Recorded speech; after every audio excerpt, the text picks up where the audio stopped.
একই সন্ধে নাটক আর সঙ্গীতের মেলবন্ধন। কসবা আর্টস প্রোডাকশন প্রেজেন্স আর কিছুক্ষণের মধ্যেই এই সঙ্গীতা অনুষ্ঠান শুরু হবে এবং সঙ্গীতা অনুষ্ঠানের দুই মূল তারকা আমাদের সঙ্গে একান্ত আলাপচারিতা অনুষ্ঠান শুরু হওয়ার আগেই রয়েছেন। আমার একেবারে ডান দিকে রয়েছেন শুক্লা চ্যাটার্জি, আর তার ঠিক বাঁ পাশেই রয়েছেন সুব্রত দাস। আমি অবশ্যই দুজনের সাথে কথা বলবো। আজকে তো দুজনের কণ্ঠ শোনার জন্য দর্শকরা, ইনফ্যাক্ট আমরাও খুব মুখিয়ে রয়েছি। আমি প্রথমে শুক্লা দিকে দিয়ে আসবো। দিদি, আজ কি শোনাচ্ছেন?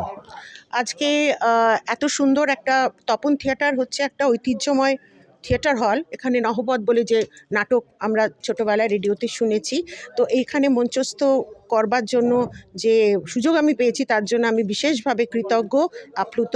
প্রথমে আমি শুরু করব ঋষি বঙ্কিমচন্দ্র চট্টোপাধ্যায় বন্দে মাতরম দিয়ে, তারপর আমি পরপর 3টে বাংলা গান গাইব, খুবই লেজেন্ডারি শিল্পীদের গান।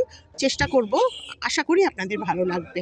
বেশ, ঋষি বঙ্কিমচন্দ্র চট্টোপাধ্যায় রচিত বন্দে মাতারাম দিয়ে শুক্লা চ্যাটার্জির আজকের গানের সফর শুরু হবে। সুব্রতদা আমাদের রয়েছেন। একটা সময় একেবারে সেনাবাহিনীতে বুঁদ হয়ে থাকতো, কিন্তু সেই জায়গা থেকে নিজের গলাকে ধীরে ধীরে ধীরে ধীরে তৈরি করেছেন সেই সুব্রতদার আজকের আমরা গান শুনবো। সুব্রতদা, সব কিছু মিলিয়ে একেবারে জমকালো লাগছে। তো আজকে কি গান থাকছে?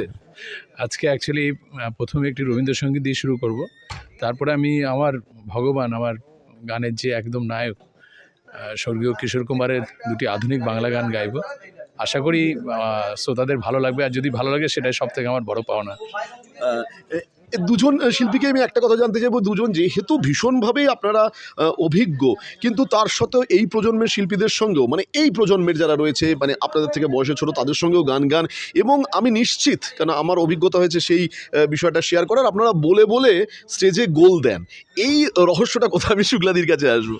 মানে কিছুই না, এটা হচ্ছে আমাদের দীর্ঘদিনের একটা শোনা আর ভালো ভালো শিল্পীদের গান শোনা, আর কিছুটা তালিম, কিছুটা ক্লাসিক্যাল তালিম একটু না দিলে, না শিখে কিন্তু কিছু হয় না, শিখে একটু করতে হয়। আচ্ছা, একেবারে অন্তর থেকে গান ফিল করে গান, যেটা আপনার সাথে আড্ডায় বারবার কথা হয়েছে, তাই কি সেটাই কি মূল রহস্য?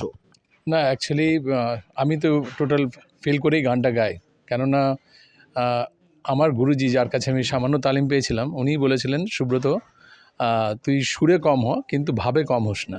তো সেই আমার গুরু সেই মানে কথাটা সবসময় মনের মধ্যে আমি রাখি, আর সেইভাবেই আমি গাই, আর আগামী দিনেও গাইবো। আশা করি শ্রোতাদের ভালো লাগবে। বেশ, অনুষ্ঠান শুরুর আগে আমি দুই সঙ্গীত শিল্পীর সাথে একান্ত আলাপচারিতা কথা বলে নিলাম এবং আমরা ভীষণভাবে মুখিয়ে থাকবো, তার কারণ তপন থিয়েটারের এই মঞ্চ আর কিছুক্ষণের মধ্যে সেজে উঠবে এবং কি গান শোনাচ্ছেন শুক্লা চ্যাটার্জি কিংবা সুব্রত বাবুরা এবং তার সহযোগী অন্যান্য সঙ্গীত শিল্পীরা, তার জন্য আপনাকে অপেক্ষা করতেই হবে।